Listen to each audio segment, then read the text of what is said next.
ಹೇಗಿದ್ದೀರಾ ಎಲ್ಲರೂ? Welcome back to Tejas Raj vlog. ನಾನು ಮಾಡ್ತಾ ಇರೋ ವಿಡಿಯೋಸ್ ಎಲ್ಲ ನಿಮ್ಗೆ ಹೇಗೆ ಅನ್ನಿಸ್ತಿದೆ? ನಿಮಗೆ ಸ್ವಲ್ಪನಾದರೂ ಇಷ್ಟ ಆಗ್ತಿದೆ ಅಂದರೆ ನನ್ನ ಚಾನಲ್ಗೆ ಸಬ್ಸ್ಕ್ರೈಬ್ ಮಾಡ್ಕೊಳ್ಳಿ ಮತ್ತು ಬೆಲ್ ಐಕನ್ನ ಕ್ಲಿಕ್ ಮಾಡೋದನ್ನ ಮರಿಬೇಡಿ. ಬೆಲ್ ಐಕನ್ನ ಕ್ಲಿಕ್ ಮಾಡೋದ್ರಿಂದ ನಾನು ಯಾವುದೇ ಥರ ಹೊಸ ವಿಡಿಯೋಸ್ನ ಹಾಕಿದ್ರೆ ನಿಮಗೆ ಫಸ್ಟ್ ನೋಟಿಫಿಕೇಶನ್ ಬರುತ್ತೆ. ಹಾಗಾಗಿ ಮತ್ತು ನಿಮ್ಮ ಫ್ರೆಂಡ್ಸು ಫ್ಯಾಮಿಲಿ ಮೆಂಬರ್ಸ್ ಯಾರೆಲ್ಲ ಇದ್ದಾರೆ ಅವರಿಗೆ ನನ್ನ ವಿಡಿಯೋಸ್ನ ಶೇರ್ ಮಾಡಿ, ಅವರು ಕೂಡ ನೋಡ್ತಾರೆ. ಮತ್ತು ಅವ್ರಿಗೂ ಹೇಳಿ ಸಬ್ಸ್ಕ್ರೈಬ್ ಮಾಡ್ಕೊಳ್ಳೋದಕ್ಕೆ, ಮತ್ತು ಒಂದು ಲೈಕನ್ನು ಮಾಡಿ. ನೀವು ಲೈಕ್ ಮಾಡೋದ್ರಿಂದ ನನಗೆ ಒಂದು ಸಪೋರ್ಟ್ ಅನಿಸುತ್ತೆ. ಹಾಗಾಗಿ ಲೈಕ್ ಮಾಡೋದನ್ನ ಮರಿಬೇಡಿ ನನ್ನ ಚಾನಲ್ಗೆ. ಇದು ಶುಕ್ರವಾರದ ವ್ಲಾಗ್ ಆಗಿರುತ್ತೆ. ಯಾವತ್ತಿನ ರೀತಿನೇ ನಾನು ಬೆಳಗ್ಗೆ ಎದ್ದ ತಕ್ಷಣವೇ ಸ್ನಾನ ಎಲ್ಲ ಮುಗಿಸಿ, ಅದಾದಮೇಲೆ ಹೊರಗಡೆ ಬಂದು ಬಾಗಿಲು ಕಸ ಎಲ್ಲ ಗುಡಿಸಿ, ಬಾಗಿಲಿಗೆ ನೀರು ಸಹ ಹಾಕಿ ಆದಮೇಲೆ ರಂಗೋಲಿನ ಹಾಕ್ತಾ ಇದ್ದೀನಿ. ಇಲ್ಲಿ ನಾನೇನು ತುಂಬ ಚೆನ್ನಾಗಿ ರಂಗೋಲಿ ಹಾಕ್ತೀನಿ ಅಂತ ಹೇಳಲ್ಲ, ಯಾಕೆ ಅಂದರೆ ನಾನು ಪರವಾಗಿಲ್ಲ ಅನ್ನೋ ರೀತಿ ಹಾಕ್ತೀನಿ. ಇಲ್ಲಿ ನಾನು ಪುಟ್ಟದಾಗಿರೋದು ಒಂದು ರಂಗೋಲಿ ಹಾಕ್ತಾ ಇದ್ದೀನಿ. ಯಾರಿಗಾದರೂ ಇದು ಹೆಲ್ಪ್ ಆಗ್ಬೋದು, ರಂಗೋಲಿ ಹಾಕಬೇಕಾದ್ರೆ ಚಿಕ್ಕದಾಗಿ ರಂಗೋಲಿ ಹಾಕಬೇಕು ಅನ್ನಿಸ್ದಾಗ ಹಾಕಕ್ಕೆ ಹೆಲ್ಪ್ ಆಗಲಿ ಅಂತ ಹೇಳಿ ನಾನು ಇಷ್ಟು ಡೀಟೈಲ್ ಆಗಿ ತೋರಿಸ್ತಾ ಇದ್ದೀನಿ. ಇದು ಸಿಂಪಲ್ ರಂಗೋಲಿನೇ, ತುಂಬ ಏನು ಕ್ರಿಯೇಟಿವ್ ರಂಗೋಲಿ ಅಲ್ಲ. ನಾನಿಲ್ಲಿ ರಂಗೋಲಿ ಎಲ್ಲ ಬಿಟ್ಟು ಆದಮೇಲೆ ಒಂದು ರೆಡ್ ಕಲರ್ ಮಣ್ಣಿನ ಪುಡಿ ಬರುತ್ತಲ್ಲ, ಅದರಿಂದ ಒಳಗಡೆ ಎಲ್ಲ ಫಿಲ್ ಮಾಡ್ಕೋತಾ ಇದ್ದೀನಿ. ಈ ರೀತಿ ಮಾಡೋದ್ರಿಂದ ನಮ್ಮ ರಂಗೋಲಿ ಹೈಲೈಟ್ ಆಗಿ ಕಾಣುತ್ತೆ. ಹಾಗಾಗಿ ನಾನು ಆ ರೀತಿ ಮಾಡ್ಕೋತೀನಿ ಅಷ್ಟೇ. ನೋಡ್ಬೋದು ನೀವಿಲ್ಲಿ ಎಷ್ಟು ಚೆನ್ನಾಗಿ ಕಾಣಿಸ್ತಿದೆ. ಬರೀ ಪ್ಲೇನ್ ಆಗಿ ವೈಟ್ ಕಲರಲ್ಲಿ ಹಾಕೋದಕ್ಕಿಂತ ಈ ರೀತಿಯಾಗಿ ರೆಡ್ ಕಲರಲ್ಲಿ ನಾವು ಫಿಲ್ಲಿಂಗ್ ಮಾಡಿದ್ರೆ ಚೆನ್ನಾಗಿ ಕಾಣಿಸುತ್ತೆ. ಅದಾದಮೇಲೆ ಕಸ ಎಲ್ಲ ಗುಡಿಸಿ ಒಳಗಡೆ ನೆಲನ ಒರೆಸ್ಕೋತಾ ಇದ್ದೀನಿ ನಾನಿಲ್ಲಿ. ನೆಲ ಎಲ್ಲ ಒರೆಸಿದ ಆದಮೇಲೆ ದೇವ್ರ ಮನೆನ ರೆಡಿ ಮಾಡ್ಕೊಳ್ಳೋಣ ಅಂತ ಹೇಳಿ ಬಂದಿದ್ದೀನಿ ಇಲ್ಲಿ. ಯೂಶಲಿ ನಾವು ರಾತ್ರಿನೇ ಎಲ್ಲದನ್ನು ಅಡುಗೆ ಮನೆ ಆಗಿರ್ಬೋದು, ದೇವ್ರ ಮನೆ ಆಗಿರಬಹುದು, ಹಾಲು ಎಲ್ಲದನ್ನು ಕ್ಲೀನ್ ಮಾಡ್ಕೊಂಡಿರ್ತೀವಿ ನಾವು. ಬಟ್ ಮಾರ್ನಿಂಗ್ ಎದ್ದ ತಕ್ಷಣನೇ ಕಸ ಎಲ್ಲ ಗುಡಿಸಿ ಇನ್ನೊಂದ್ಸಲ ಕ್ಲೀನ್ ಮಾಡೋದು ತುಂಬ ಇಂಪಾರ್ಟೆಂಟು ಪೂಜೆ ಮಾಡಬೇಕಾದ್ರೆ. ಹಾಗಾಗಿ ನಾನು ಒಂದ್ಸಲ ಕಸ ಗುಡಿಸ್ಬಿಟ್ಟು ಇನ್ನೊಂದ್ಸಲ ನೆಲನೂ ಕೂಡ ಒರೆಸ್ಕೋತಿದ್ದೀನಿ. ಅದಾದಮೇಲೆ ನೋಡಿ ಇಲ್ಲಿ ಹೂನ ಎಲ್ಲ ಹಾಕಿ ದೇವ್ರ ಮನೆಯಲ್ಲಿ ರೆಡಿ ಮಾಡ್ಕೋತಾ ಇದ್ದೀನಿ. ನಾನು ಸ್ಟಾರ್ಟಿಂಗ್ ವಿಡಿಯೋದಲ್ಲಿ ಹೇಳ್ದಾಗೆ ನಾನೇನು ತುಂಬ ಅಂದರೆ ತುಂಬ ಹೊತ್ತು ಟೈಮ್ ತಗೊಂಡು ದೇವರನ್ನ ಅಲಂಕಾರ ಎಲ್ಲ ಮಾಡಲ್ಲ. ಆ್ಯಕ್ಚುಲಿ ನನಗಷ್ಟು ಬರಲ್ಲ ಅಂತಲೇ ಹೇಳ್ಬೋದು. ನನಗೆ ಯಾವಾಗಲೂ ಸಿಂಪಲ್ಲಾಗಿ ಈ ರೀತಿ ಮಾಡೋದೇ ಬರೋದು. ಹಾಗಾಗಿ ನಾನು ಪ್ರತಿ ವಾರನೂ ಇದೇ ರೀತಿ ಮಾಡ್ತೀನಿ. ಅದಾದಮೇಲೆ ನಾನಿಲ್ಲಿ ರಂಗೋಲಿ ಹಾಕ್ಕೊಂಡಿದ್ದೀನಿ, ಕಾಣಿಸ್ತಿದೆಯಾ? ಇದು ಪೇಂಟ್ ಅಲ್ಲ. ಕೆಲವ್ರು ಅಂದ್ಕೋಬೋದು ಇದು ಪೇಂಟಾ ಅಂತ. ಇದು ಆ್ಯಕ್ಚುಲಿ ಪೇಂಟ್ ಅಲ್ಲ, ಇದು ನಾನು ಅಕ್ಕಿ ಹಿಟ್ಟಿಂದ ಬರೆದಿರುವಂತಹ ರಂಗೋಲಿ. ಇದು ತುಂಬ ಅಂದರೆ ತುಂಬ ಚೆನ್ನಾಗಿ ಕಾಣುತ್ತೆ ದೇವ್ರ ಮನೆಗೆ. ಎಷ್ಟು ಅಂದರೆ ಅದೇ ಒಂದು ಹೈಲೈಟ್ ಆಗಿ ಕಾಣಿಸುತ್ತೆ. ಒಂಥರ ನೋಡಿದಾಗ ಖುಷಿ ಅನಿಸುತ್ತೆ ಅದು, ಆ ಥರ ರಂಗೋಲಿ ಎಲ್ಲ ಹಾಕಿದಾಗ. ನೀವು ಕೂಡ ಒಂದ್ಸಲ ಹಾಕಿ ನೋಡಿ, ನಿಮಗೂ ಕೂಡ ಅಷ್ಟೇ ಖುಷಿ ಆಗುತ್ತೆ.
ಈಗ ಪೂಜೆ ಎಲ್ಲ ಮುಗಿಸಿ ಆಯಿತು. ಟೈಮ್ ಆಗಿತ್ತು ಆಲ್ರೆಡಿ. ಹಾಗಾಗಿ ಸ್ಕೂಲಿಗೆ ಬೇರೆ ಹೊರಡ್ಬೇಕಿತ್ತಲ್ಲ. ಹಾಗಾಗಿ ಕಿಚನಿಗೆ ಬಂದೆ. ಕಿಚನಿಗೆ ಬಂದ ತಕ್ಷಣ ನಾನು ಮಾಡೋ ಕೆಲಸ ಏನು ಅಂತ ಅಂದರೆ ಬಿಸಿನೀರು ಕಾಯಿಸ್ಕೊಂಡು ಕುಡಿಯೋದು. ನಿಮ್ಗೆ ಆಲ್ರೆಡಿ ನನ್ನ ಹಿಂದಿನ ವ್ಲಾಗಲ್ಲಿ ಹೇಳಿದ್ದೀನಿ ಬಿಸಿನೀರು ಕುಡಿಯೋದ್ರಿಂದ ಏನೇನೆಲ್ಲ ಯೂಸಸ್ ಇದೆ ಅಂತ. ನಾನು ಮಿಸ್ ಮಾಡದೆ ಡೈಲಿ ಬಿಸಿನೀರಂತೂ ಕುಡಿತೀನಿ. ಆಲ್ಮೋಸ್ಟ್ ಎಲ್ರಿಗೂ ಈ ಅಭ್ಯಾಸ ಇರುತ್ತೆ ಅನ್ಕೋತೀನಿ ನಾನು. ನಾನು ಒಬ್ಳಿಗೆ ಅಲ್ಲ. ಎಲ್ಲೋ ರೇರ್ ಕೇಸಲ್ಲಿ ಕೆಲವರು ಈ ಅಭ್ಯಾಸ ಇಟ್ಕೊಂಡಿರಲ್ಲ. ನಿಮಗೂ ಇಲ್ವಾ ಈ ಥರ ಅಭ್ಯಾಸ? ಇಲ್ಲ ಅಂತ ಅಂದರೆ ಇವತ್ತಿಂದನೇ ಇಟ್ಕೊಳ್ಳಿ. ಇದೆ ಅಂತ ಅಂದರೆ ದಟ್ಸ್ ಫೈನ್.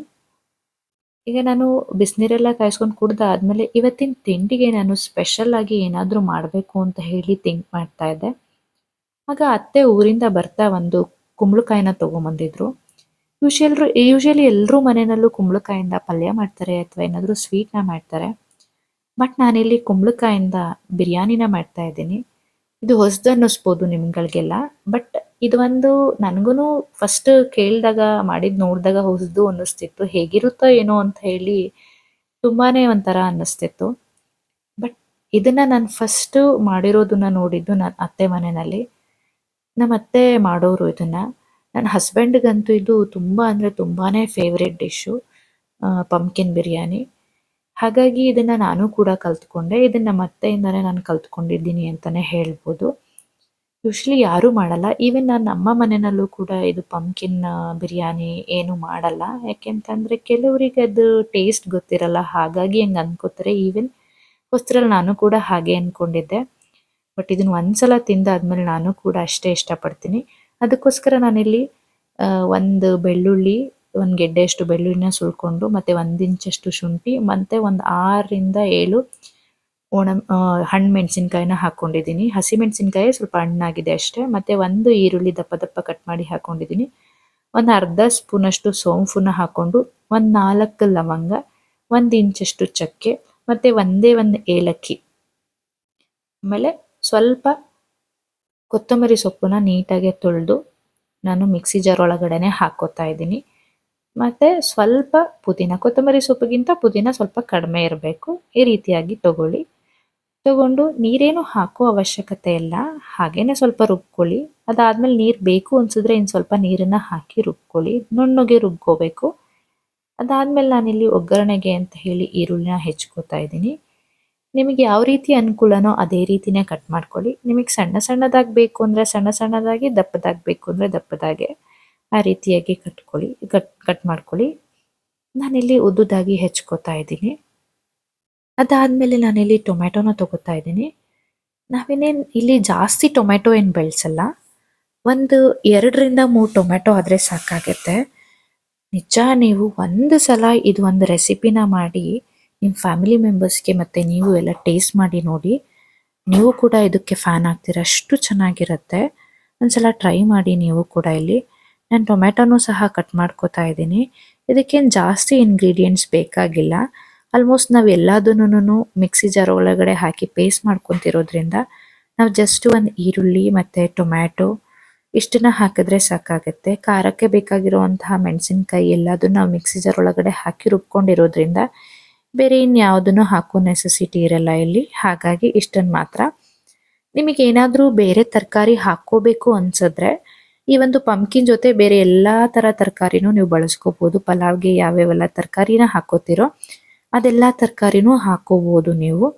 ಬಟ್ ಯೂಶುವಲ್ ಆಗಿ ನಾವು ಇದನ್ನು ಪಂಪ್ಕಿನ್ ರೈಸ್ ಅಂತಾನೆ ಮೆನ್ಷನ್ ಮಾಡಿರೋದ್ರಿಂದ, ಬರೀ ಕುಂಬಳಕಾಯಿನ ಹಾಕಿ ಮಾಡೋದ್ರಿಂದ ಇದು ಟೇಸ್ಟ್ ತುಂಬ ಚೆನ್ನಾಗಿರುತ್ತೆ. ನಾನು ಒಂದು ಕುಂಬಳಕಾಯಿ ಅಂದರೆ ಚಿಕ್ಕ ಕುಂಬಳಕಾಯಿ ಇತ್ತು, ಅದರಲ್ಲಿ ನಾನು ಒಂದು ಕಾಲು ಭಾಗಕ್ಕಿಂತ ಜಾಸ್ತಿ, ಅರ್ಧಕ್ಕಿಂತ ಕಡಿಮೆ ಇಷ್ಟನ್ನ ತಗೊಂಡು ದಪ್ಪ ದಪ್ಪದಾಗಿ ಕಟ್ ಮಾಡ್ಕೋಬೇಕು. ಸಣ್ಣದಾಗಿ ಕಟ್ ಮಾಡ್ಕೋಬೇಡಿ. ನಿಮಗೆ ಗೊತ್ತಿರೋ ಪ್ರಕಾರ ಕುಂಬಳಕಾಯಿ ಬೇಗನೆ ಬೆಂದ್ಬಿಡುತ್ತೆ. ಪಲ್ಯ ಎಲ್ಲ ಮಾಡಿದಾಗ ನೀವು ನೋಡಿರ್ತೀರ. ಹಾಗಾಗಿ ಇದನ್ನೇ ನೀವು ಸಣ್ಣದಾಗಿ ಕಟ್ ಮಾಡ್ಕೋಬಾರ್ದು. ಸಣ್ಣದಾಗಿ ಕಟ್ ಮಾಡ್ಕೊಂಡ್ರೆ ಏನಾಗುತ್ತೆ, ಎಲ್ಲ ಸ್ಮ್ಯಾಶ್ ಆಗಿಬಿಡತ್ತೆ, ಚೆನ್ನಾಗಾಗಲ್ಲ. ಹಾಗಾಗಿ ನೀವು ದಪ್ಪ ದಪ್ಪದಾಗಿ ಕಟ್ ಮಾಡ್ಕೋಬೇಕು. ಆಮೇಲೆ ಮೇಲ್ಗಡೆ ಸಿಪ್ಪೆ ಎಲ್ಲ ತೆಗಿಬೇಡಿ. ಜಸ್ಟು ನೀಟಾಗಿ ತೊಳ್ಕೊಂಡು ಸಿಪ್ಪೆ ಸಮೇತನೇ ನೀವು ಹೆಚ್ಕೊಳ್ಳಿ. ನಾನು ನಿಮಗೆ ತೋರಿಸ್ತಿದ್ದೀನಿ ಕ್ಯೂಬ್ ಶೇಪಲ್ಲಿ ನೀವು ದಪ್ಪ ದಪ್ಪದಾಗಿ ಈ ರೀತಿಯಾಗಿ ನೋಡಿ. ನಾನು ಕಟ್ ಮಾಡಿ ಇಟ್ಕೊಂಡಿದ್ದೀನಲ್ಲ, ಎಷ್ಟು ದಪ್ಪದಾಗಿ ಕಟ್ ಮಾಡಿ ಇಟ್ಕೊಂಡಿದ್ದೀನಿ ನೋಡಿ, ಇದೇ ರೀತಿ ಕಟ್ ಮಾಡ್ಕೊಳ್ಳಿ. ಅದಾದಮೇಲೆ ನಾನಿಲ್ಲಿ ಕುಕ್ಕರ್ನ ಬಿಸಿಗಿಟ್ಟು ಸ್ವಲ್ಪ ಎಣ್ಣೆನ ಹಾಕಿ, ಎಣ್ಣೆ ಎಲ್ಲ ಬಿಸಿ ಆದಮೇಲೆ ಸ್ವಲ್ಪ ಕಸ್ತೂರಿ ಮೇಥಿನ ಹಾಕ್ಕೊಂಡಿದ್ದೀನಿ. ಕಸ್ತೂರಿ ಮೇಥಿ ಹಾಕ್ಕೊಂಡು ಅದು ಸ್ವಲ್ಪ ಫ್ರೈ ಆದಮೇಲೆ ಈರುಳ್ಳಿ ಏನು ಹೆಚ್ಚಿಟ್ಕೊಂಡಿದ್ದೆ ಅದನ್ನು ಸಹ ಸೇರಿಸ್ಕೊಂಡಿದ್ದೀನಿ ಇಲ್ಲಿ. ಸೇರಿಸ್ಕೊಂಡು ನೀಟಾಗಿ ಮಿಕ್ಸ್ ಮಾಡ್ಕೊಳ್ಳಿ. ನೋಡಿ ಈ ರೀತಿ ಈರುಳ್ಳಿ ಬೇಯಬೇಕು ಎಣ್ಣೆನಲ್ಲೇ. ಅದಾದಮೇಲೆ ನಾವು ಏನು ರುಬ್ಬಿಟ್ಕೊಂಡಿದ್ವಲ್ಲಿ ಆ ಮಸಾಲೆ ಅದನ್ನು ಹಾಕ್ಕೊಂಡು ನೀಟಾಗಿ ಮಿಕ್ಸ್ ಮಾಡ್ಕೊಳ್ಳಿ. ಆ ಮಸಾಲೆನಲ್ಲಿರುವಂಥ ಹಸಿ ವಾಸನೆ ಹೋಗುವವರೆಗೂ ನೀವು ಫ್ರೈ ಮಾಡ್ಕೋಬೇಕಾಗತ್ತೆ. ಹೇಗೆ ಅಂತಂದರೆ ಎಣ್ಣೆ ಮೇಲೆ ಹಿಂಗೆ ತೇಲಿ ಬರ್ತಾ ಇರಬೇಕು, ಅಷ್ಟಾದರೆ ಸಾಕಾಗತ್ತೆ. ಅದಾದಮೇಲೆ ಒಂದು ಚಿಟಿಕೆಯಷ್ಟು ಅರ್ಶಿನದ ಪುಡಿನ ಹಾಕ್ಕೊಂಡು ಒಂದು 2 ಟೊಮ್ಯಾಟೊನ ಕಟ್ ಮಾಡಿ ಇಟ್ಕೊಂಡಿದ್ವಲ್ಲ ಅದನ್ನು ಸಹ ಸೇರಿಸ್ಕೊಳ್ಳಿ. ಸೇರಿಸ್ಕೊಂಡು ನೀಟಾಗಿ ಒಂದ್ಸಲ ಮಿಕ್ಸ್ ಮಾಡ್ಕೊಳ್ಳಿ. ಟೊಮ್ಯಾಟೊ ಸ್ವಲ್ಪ ಸಾಫ್ಟ್ ಆಗಬೇಕು, ಅಲ್ಲಿವರೆಗೂ ಫ್ರೈ ಮಾಡ್ಕೊಳ್ಳಿ. ಅದಾದಮೇಲೆ ನಾನಿಲ್ಲಿ ಧನಿಯಾ ಪೌಡರ್ನ ಸೇರಿಸ್ಕೊತಾ ಇದ್ದೀನಿ. 1.5 ಸ್ಪೂನಷ್ಟು ಧನಿಯಾ ಪೌಡರ್ ಆದರೆ ಸಾಕಾಗತ್ತೆ. ತುಂಬ ಏನು ಹಾಕ್ಕೊಳ್ಳೋದು ಬೇಡ. ಯಾಕೆ ಅಂತಂದರೆ ನಾವು ಆಲ್ರೆಡಿ ಪಲಾವ್ ಐಟಮ್ಸ್ನ ಮಿಕ್ಸಿ ಜಾರ್ ಒಳಗಡೆ ಹಾಕಿ ಗ್ರೈಂಡ್ ಮಾಡ್ಕೊಂಡಿರೋದ್ರಿಂದ ಇದೇನು ಜಾಸ್ತಿ ಹಾಕೋ ನೆಸೆಸಿಟಿ ಇರಲ್ಲ. ಅದಾದಮೇಲೆ ನಾವು ಹೆಚ್ಚಿಟ್ಕೊಂಡಿರುವಂಥ ಕುಂಬಳಕಾಯಿನೂ ಸಹ ಸೇರಿಸ್ಕೊಂಡು ನೀಟಾಗಿ ಒಂದ್ಸಲ ಮಿಕ್ಸ್ ಮಾಡ್ಕೊಳ್ಳಿ. ಮಿಕ್ಸ್ ಮಾಡ್ಕೊಂಡಿದ್ದು ಆದಮೇಲೆ ಉಪ್ಪನ್ನ ಸೇರಿಸ್ಕೊಳ್ಳಿ. ರುಚಿಗೆ ತಕ್ಕಷ್ಟು ಎಷ್ಟು ಬೇಕೋ ಅಷ್ಟು ಉಪ್ಪನ್ನ ಸೇರಿಸ್ಕೊಳ್ಳಿ ನೀವು ನಿಮ್ಮ ರುಚಿಗೆ ಅನುಗುಣವಾಗಿ. ನೀವು ಅದಾದಮೇಲೆ ಸ್ವಲ್ಪ ಕಡಿಮೆನೇ ಹಾಕ್ಕೊಳ್ಳಿ ಸ್ಟಾರ್ಟಿಂಗಲ್ಲಿ, ಯಾಕೆಂದರೆ ಜಾಸ್ತಿ ಆದರೆ ಕಷ್ಟ ಆಗ್ಬಿಡತ್ತೆ. ಹಾಗಾಗಿ ಅದಾದಮೇಲೆ ನಾನು ಅಕ್ಕಿನ ತೊಳೆದಿಟ್ಕೊಂಡಿದ್ದೆ ಅದನ್ನು ಸಹ ಇಲ್ಲಿ ನಾನು ಸೇರಿಸ್ಕೊಂಡಿದ್ದೀನಿ. ಸೇರಿಸ್ಕೊಂಡು ಒಂದ್ಸಲ ನೀಟಾಗಿ ಮಿಕ್ಸ್ ಮಾಡಿ. ಈ ರೀತಿಯಾಗಿ ನೀವು ಇದನ್ನು ಒಂದ್ಸಲ ಟ್ರೈ ಮಾಡಿದ್ರೆ ಪದೇ ಪದೇ ನಿಮ್ಮ ಮನೆಗೆ ಕುಂಬಳಕಾಯಿ ತಂದಾಗೆಲ್ಲ ಇದೇ ರೀತಿನೇ ಮಾಡ್ತಿರ್ತೀರ, ಅಷ್ಟು ಚೆನ್ನಾಗಿ ಬರುತ್ತೆ. ನಿಜ ನಾವು ಕೂಡ ನಮ್ಮ ಮನೇಲಿ ಯಾವಾಗಲೇ ಕುಂಬಳಕಾಯಿನ ತೊಗೊಂಬಂದ್ರು ಇದನ್ನು ಮಿಸ್ ಮಾಡದೆ ಮಾಡ್ತೀವಿ. ನಾ ಹೇಳ್ದಾಗೆ ನನ್ನ ಹಸ್ಬೆಂಡಿಗೆ ಇದು ಫೇವ್ರೇಟ್ ಆಗಿರೋದ್ರಿಂದ ಕಂಪಲ್ಸರಿ ಮಾಡೇ ಮಾಡ್ತೀವಿ. ಈಗ ನೋಡಿ ಅಕ್ಕಿ ಎಲ್ಲ ಸೇರಿಸಿದ ಆದಮೇಲೆ ನೀರೇನು ಹಾಕ್ಕೊಳ್ದೆ ಹಾಗೇನೆ ಒಂದ್ಸಲ ನೀಟಾಗಿ ಮಿಕ್ಸ್ ಮಾಡ್ಕೊಳ್ಳಿ. ಈ ರೀತಿಯಾಗಿ ಆ ಒಂದು ಅಕ್ಕಿ ನಮ್ಮ ಮಸಾಲೆಗೆಲ್ಲ ನೀಟಾಗಿ ಇಳಿಬೇಕು. ಹಾಗಾಗಿ ಅದಾದಮೇಲೆ ನೀವು 1 ಲೋಟ ಅಕ್ಕಿಗೆ 2 ಲೋಟ ನೀರಂತೆ ಸೇರಿಸ್ಕೊಳ್ಳಿ. ನೀವಿಲ್ಲಿ ನಾನು ಅದೇ ರೀತಿ ಸೇರಿಸ್ಕೊಂಡಿದ್ದೀನಿ. ಸೇರಿಸ್ಕೊಂಡು ಆದಮೇಲೆ ನೀಟಾಗಿ ಒಂದ್ಸಲ ಮಿಕ್ಸ್ ಮಾಡ್ಕೊಳ್ಳಿ. ಈ ರೀತಿಯಾಗಿ ನಾನು ಯಾವ ರೀತಿ ಮಿಕ್ಸ್ ಮಾಡ್ಕೊತಾ ಇದ್ದೀನಿ ನೋಡಿ ಆ ರೀತಿ. ಅದಾದಮೇಲೆ ನೀವು ರುಚಿ ನೋಡಿ, ನನಗೆ ಸ್ವಲ್ಪ ಉಪ್ಪು ಕಡಿಮೆ ಅನ್ನಿಸ್ತು, ಹಾಗಾಗಿ ಸ್ವಲ್ಪ ಸೇರಿಸ್ಕೊಂಡಿದ್ದೀನಿ. ಅದಾದಮೇಲೆ ಮಿಕ್ಸ್ ಮಾಡಿಬಿಟ್ಟು ಕುಕ್ಕರ್ ಲಿಡ್ಡನ್ನು ಕ್ಲೋಸ್ ಮಾಡಿದ್ರೆ ಆಯಿತು. ನಾನು ಆ ಕುಕ್ಕರ್ ಲಿಡ್ಡನ್ನು ಕ್ಲೋಸ್ ಮಾಡಿ ಅದು ವಿಷಲ್ ಬರೋವರೆಗೂ ನಾನು ಏನೆಲ್ಲ ಐಟಮ್ಸ್ಗಳನ್ನ ತೊಗೊಂಡಿದ್ದೆ ಇಲ್ಲಿ ಅಡುಗೆ ಮಾಡೋದಕ್ಕೆ ಅದನ್ನೆಲ್ಲ ಅದೇ ಜಾಗದಲ್ಲಿ ಸೇರಿಸ್ಕೊತಾ ಇದ್ದೀನಿ. ಸೇರಿಸ್ಕೊಂಡು ಮತ್ತೆ ಪಾತ್ರೆಗಳೆಲ್ಲ ಏನಿರುತ್ತೆ ರಾತ್ರಿ ಎಲ್ಲ ತೊಳೆದಿಟ್ಟಿರೋದು ಅದು ನೀರೆಲ್ಲ ಸ್ವಲ್ಪ ಸೋರ್ಕೋಬೇಕಲ್ಲ, ಹಾಗಾಗಿ ಅದನ್ನು ಹಾಗೆ ಇಟ್ಟಿರ್ತೀನಿ. ಮಾರ್ನಿಂಗು ಟೈಮ್ ಇದ್ದರೆ ಅದನ್ನು ಸಹ ಎತ್ತಿಡ್ತೀನಿ. ನೋಡಿ ಇಲ್ಲಿ ನಮ್ಮ ಪಂಪ್ಕಿನ್ ಬಿರಿಯಾನಿ ರೆಡಿ ಆಗಿದೆ. ಈ ರೀತಿಯಾಗಿರುತ್ತೆ, ತುಂಬಾ ಚೆನ್ನಾಗಿರುತ್ತೆ. ನೀವು ಮಿಸ್